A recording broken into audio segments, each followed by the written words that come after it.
On this latest episode, we're just going to focus on one review, and I apologize to people because apparently things did not go according to plan. I'll put that on a separate video afterwards on this one. But first things first, we're going to be, of course, like I said, only doing one review. This is from New Japan's much recent show for the Soul series that took place this past Sunday. Now, of course, we had most championships on the line, the IWGP Junior Heavyweight Tag Team titles, and of course, the Junior Heavyweight Championship will be also on the line. We both have, of course, the Never Openweight Six-Man Tag Team titles, the Never Openweight Championship, and I think that's pretty much it that took place, and other special matches as well. But also we got some news updates with developments that are happening in the world of pro wrestling that we will be addressing. So, let's get ready for another episode of Deleted Wrestle Zone.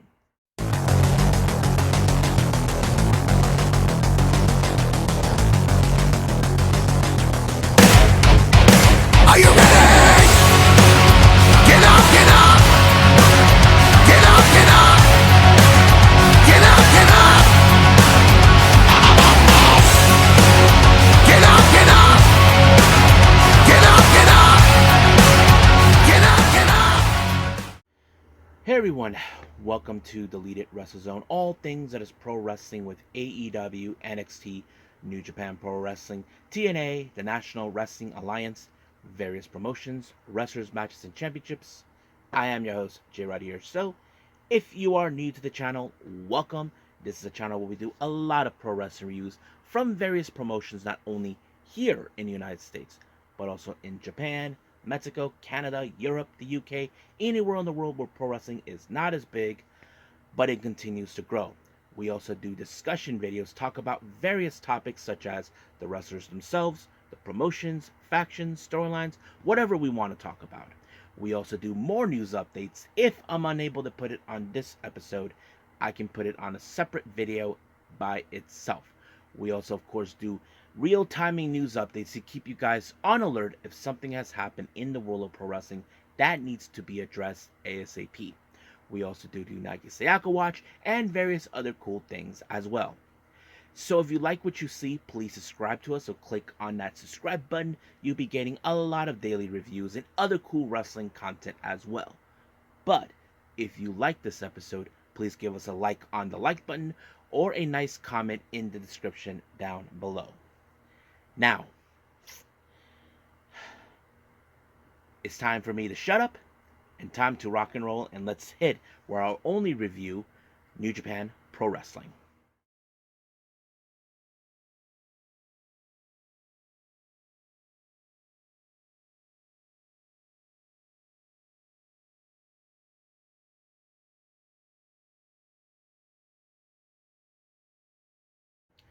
Okay, for our only review for today's episode, we started out with a 10-man tag team match. Team number one, we have, of course, two of the young lions, Katsuya Marushima and Shoma Kato. They team up with Tomoaki Honma, Satoshi Kojima, and Tomohiro Ishii. They face against the United Empire, featuring, of course, Cal Newman, the return and healthy of Francesco Akira, TJP, Great Khan, and Jeff Cobb. Now, nothing too significant about this match. It's all about for the United Empire. As you know, they're trying to pick up the pieces after Will Ospreay left. However, they will be later on in ringside to Hinari when he faces Shingo Takagi in the title match. But we'll get to that in a bit. Now, the match itself was okay, but of course, the Young Lions were very impressive. They even put Akira and TJP in the Boston Crab. I thought it was interesting, but unfortunately, Murashima actually ended up on the wrong side of the fireball by Akira, winning his first match after coming back from his injury.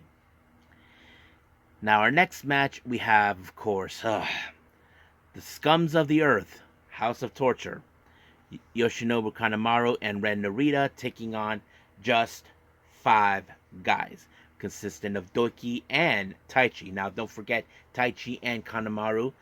Let's just say Taichi hasn't forgotten his betrayal, but of course he would definitely want more payback for his betrayal. And of course we were going to see some dirty tactics from, of course, the House of Torture, but it did not do any well because it was Doiki with the clutch onto Kanemaru to pick up a fantastic win. So basically, as you know, many people would have thought that he would have been the fan favorite to win the Best of the Super Juniors, but he picked up a fantastic win.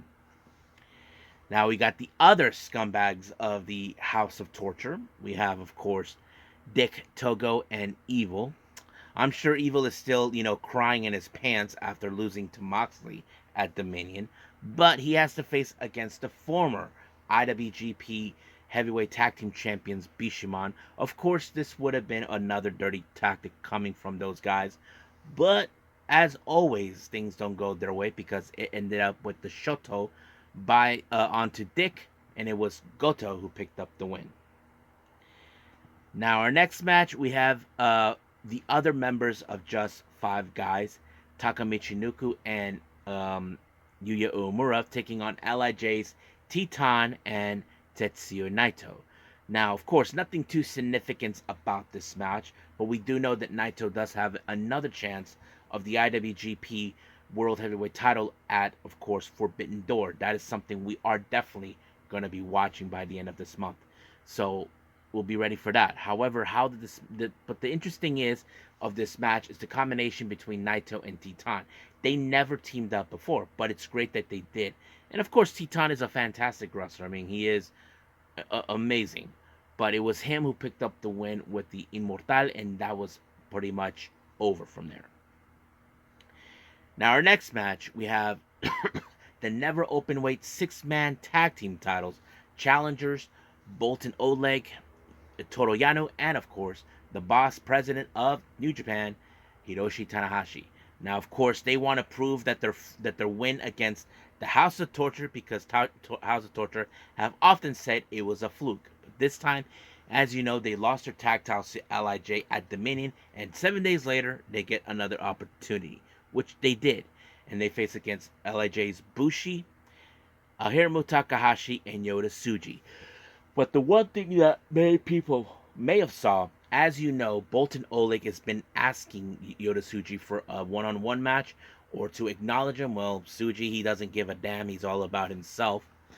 Try to be the present, like be the now, not say that he's the future. That's what he does. But of course, Boltin Oleg was the one who picked up the win when he applied the Kamikaze onto Bushi, reclaiming back the never openweight 6-man tag team titles. Now, our next match, this is the IWGP Junior Heavyweight Tag Team titles. We have TMDK's Kosa Fujita and Robbie Eagles. Now, remember, Kosa Fujita did pick up a fantastic win and, landed them this opportunity. But, however, should, of course, the War Dogs, Drilla Maloney, and, of course, Clark Connors should be worried. Well, I'm sure they have forgotten the loss they had against them, but nonetheless, this is a revenge scenario type for that loss. But I have to say, Kosa Fujita did a hella of a job. I mean, this guy had a lot of fire. He refuses to give up. His determination is to be the youngest IWGP Junior Heavyweight Champion ever, like the youngest. Like we saw that with, of course, with WWE Randy Orton and all that. But man, it took every playbook, every play that Drilla Maloney and Clark Connors did to take him out. Nothing worked. But the only thing that was the full measure was the full clip and allowing them to win the match. I'm sure Fujita's disappointed on this, but the guy had a lot of guts. Our next match is the never openweight 6-man tag team titles. Now, Henara, as you know, he was out for a while due to an injury. He could have made things worse during that cage match in Osaka months ago. He faces against Shingo. Now, when his return match happened, he targeted Shingo for the never openweight title, but they did have that title match at Dominion, but however, this one ended in a double knockout. So basically, no one won. But luckily, New Japan decided, they need a decisive winner. they decided to give it not at all. So they put every ounce of power that they have. But in the end, it was Hinari with the kill shot that finally put away Shingo and grabbing his first title in New Japan. And of course, Shingo gave him the title, and like that. So it's over. So the real question is, who will be the first to crack at Hinari? So there's going to be a long list. But I wouldn't be surprised if Evil wants to reclaim it again. That's the thing that is obvious. Our next match, this is for the IWGP Global Championship. David Finlay has demanded this match to happen because he wanted to get revenge on the losses he had. More specifically, Sonata. If you guys know, Sonata was the one who defeated him at the New Japan Cup. So he will not be satisfied. So he decided to give him a title shot. And Sonata, of course, this will be an excellent opportunity to get back on top with a championship that he, of course, I don't know if he ever thought about it or whatever. But you know, Sonata will try to do whatever it takes to get that belt. But of course, with Dave Finlay being a little crybaby that he is with his hate, you know, he was stopping nothing to get that loss, and that's exactly what he did when he applied the overkill. So he retained the belt. Our next match is the IWGP Heavyweight Championship in a steel cage match. Now, as you know, Sho, who I think he's a real punk and a crybaby, you know, he always claims he's the best. No, you won because you had Ren Narita. You made sure he was counted out. But Desperado was asking for a rematch. Well, Sho, being the coward that he is, refused. But however, now that the Desperado won the Best of the Super Juniors, he actually made this match happen. But however, there's a twist to it. They removed the covers of the ring on the outside, so no shenanigans. Of course, you know the type of tactics those scumbags the House of Torture are. They like to play dirty. But of course, none of the tricks happen. Now, of course, at some point we were gonna see something, of course, House of Torture style. The only time they only show up is when they take out the referee. That's exactly what happened. Sho did that. Then he gave an elbow to Red Shoes for good measures because he is telling him, it's 3! But that's what happened. But of course, surprise, surprise, the scumbags showed up, trying to ensure this match goes into fight. But however, Despy continues to fight no matter what. He uses the chairs to keep them at bay. But Huntai showed up to keep the law under their hands. And of course, Evil can bitch and complain, saying that he's the president. No, it's Tanahashi. Tanahashi, as the president, took matters in his own hands. I wouldn't be surprised if Evil saying that this match was a Paul, that it was disgraceful to Inoki, whatever.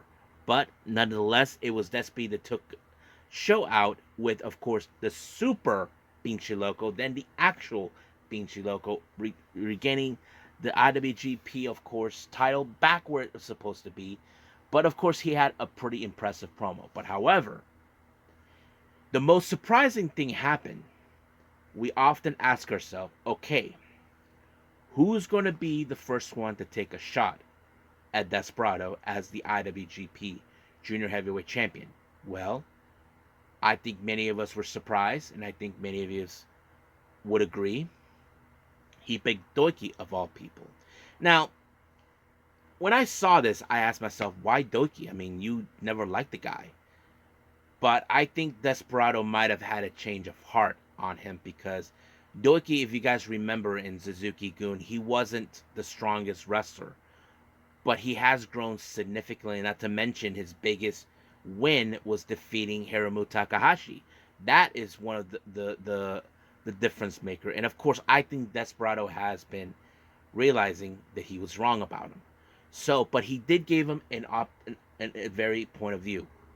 How often does Doiki has to get another opportunity for of a title shot? Remember, Sho screwed him the last time, making sure this belt went into his hands.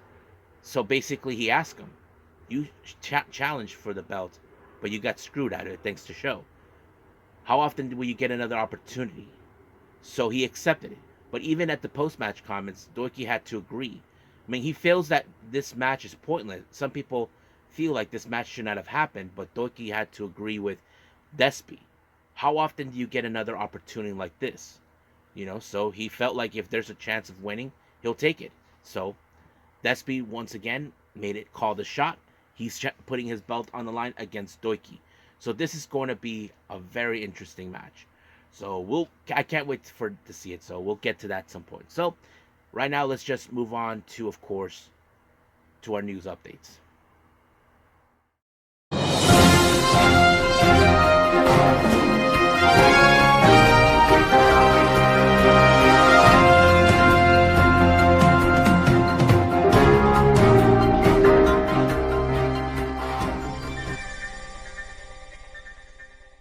Okay, our news updates. So we only have developments happening, as you know. So, as you know, Titus Alexander has been doing a lot of tours in Japan, mostly with either with Marvelous or Pro Wrestling Noah. Now, we're not that far off from the upcoming annual tournament, which is their version of the G1 Climax, the N1 Victory. So Titus Alexander demanded that he wanted to be part of it. I mean, I would like to see him be part of that, participate in the N1 Victory. And I think many of you would probably be down with that. So we'll just wait and see. I think we're still not that far off, and hopefully they'll announce who will participate. Now, this past weekend, as you know, Mighty Gold had their recent show. They had a surprise visitor in backstage, and you guys know her too. Originally with you saw her in Stardom. Now she was working as serving as a firefighter, and of course a very close friend of the late Hana Kimura, Jungle Kyona. So yes, it's interesting that she showed up. There was thoughts in my mind when I saw this photo. I was thinking I wouldn't be surprised if she decides to join Mighty Gold. Now, we do know that she says she burned a lot of bridges in Stardom because of her injury. Remember, she was out for almost a year or two because of it. And that forced her to become a freelancer. Now, I wouldn't be surprised if she does show up. And I'm sure Rasi Ogawa, who helped a lot of girls find success as wrestlers, especially people like Jungle Kyona, are always welcome. So I wouldn't be surprised if that happens. So we'll just wait and see. Now, as you know, the G1 Climax will be starting soon. They just announced the blocks of each of the of who's involved. Now, there's a bit of a plot twist to that. Let me pull that up for all of you and see what happens. Okay.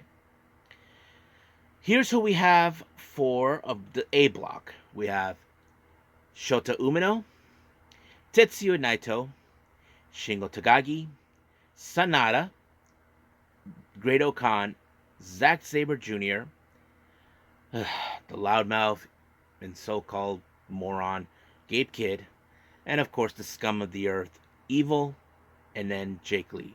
Now there's an open spot available on this one. Now I'll get to that in a bit.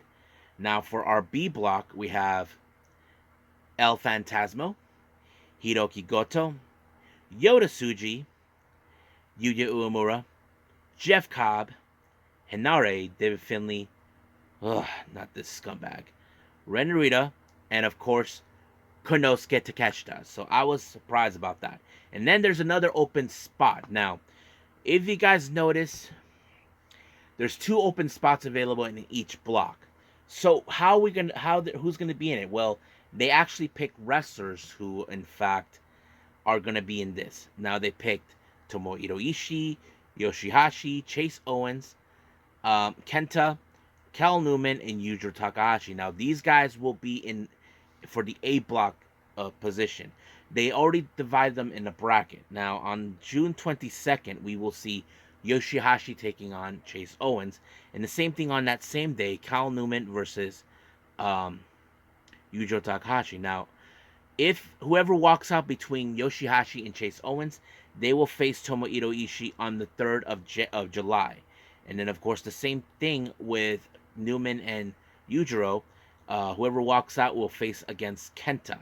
So that's going to be interesting. And then whoever walks out of that one will be heading to, of course, to win for the spot on July 5th. Now, the same... then we have, of course, what we have with the B block. Now, we have the president, the boss, Hiroshi Tanahashi, Toroyanu, Bolton Oleg, Taichi, Satoshi Kojima, and TJP. Now, on the 23rd of June, we have, of course, Yoro Toroyano and Bolton Oleg will be facing off. Now, whoever walks out that match will face Tanahashi on the 3rd of July. Now, the same thing with we have here on the other side of the bracket of the B block.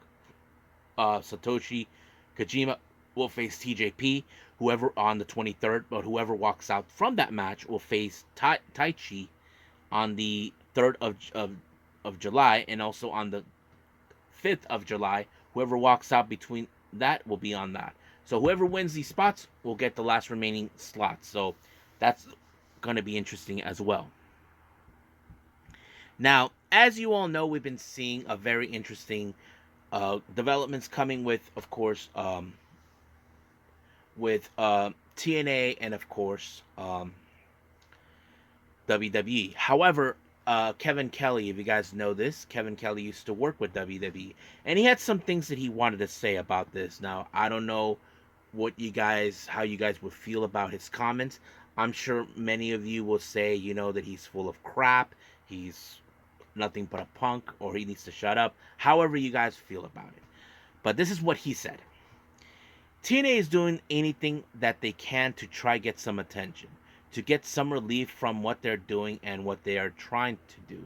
Is set a relationship where WWE will send guys to them and TNA to some buzz out of it and some rub or whatever. But it's not going to work. Eventually WWE is going to take the pieces that they want, and because that's where the talent want to be. TNA won't have resources to keep them. So now that that you're open to the door, say goodbye to everyone in TNA that you spend time building, and they'll continue to rely on guys that they have recently been released from WWE, and for the minimal gains without development any growth talent. So Kevin Kelly, from what he is seeing, that of course this is not going to work. I mean, look, guys, there's a part of me that think there's a conspiracy that happened with Scott D'Amore. We need to address about this a little bit. Scott D'Amore, what he was trying to do is to build up TNA and to stand on its own 2 feet, try to be its own way. And of course, Anthem just fired him just out of the blue. But if Kevin Kelly is right, then I have to say it may not work. I mean, many of you are buzzed about it, but who knows? I mean, WWE has been trying to be like the dominant promotion, but we'll see where that leads us from there. Now, there has been details more on why AJ Styles will be facing Naomichi Marifuji on July 13th for the Noah Destination on later on in July 13th. According to Cyberfight director Nahiro Takeda, the negotiators participating in the show will be carried on the ABEMA, the internet television network that broadcasts their shows. And he said this: I got positive response, so we started talking. It seems that WWE also started participating, and Noah would lead the promotion to Japan. If Takeda nominated AJ's had no connections to Noah, he explained the reason for this, saying WWE Universe fans probably don't want a worldwide view of WWE to be destroyed. WWE's Japan tours come as a package, but part of from what wrestlers who are promoted WWE, the next wrestler that Japan fans can dream of is after Shinsuke is AJ. So yeah, there's that. So they even talked about the other hand, his opponent now was nominated by WWE. It felt, so they said it felt that there was only one choice. If it's a no wrestler who is well known in America, it would be Naomichi Marifuji, because he's a Japanese legend, and I think he has to do the fact that Noah's pay-per-views are over there as well. His attention towards the strength of WWE. There's still a lot more to done regarding strengthening relationships. So there's that too. So we'll see what happens from here on out with that. So I'm sure many of fans are very happy to hear that there's going to be some sort of relationship between the two promotions, but we'll see where that leads us from here on out. I think we're done with our news updates, so let's just call it a day. Alright, so I hope you guys enjoyed this episode. Coming up, as you know, we have NXT, so I'll be doing that. I'll be releasing another video as a special announcement, so that way you guys know what's been happening. As you know, today is June 17th, which is a Monday. I was supposed to release a video early this morning, but there was a problem. I'll get to that another time. But right now, I have a little time as possible. But I'll get to that. So stand by for that video. But until then, I will see you guys in the next DWZ time. Same DWZ channel. I must bid all of you adieu. So, goodbye. Mwah. And have a nice day. Bang.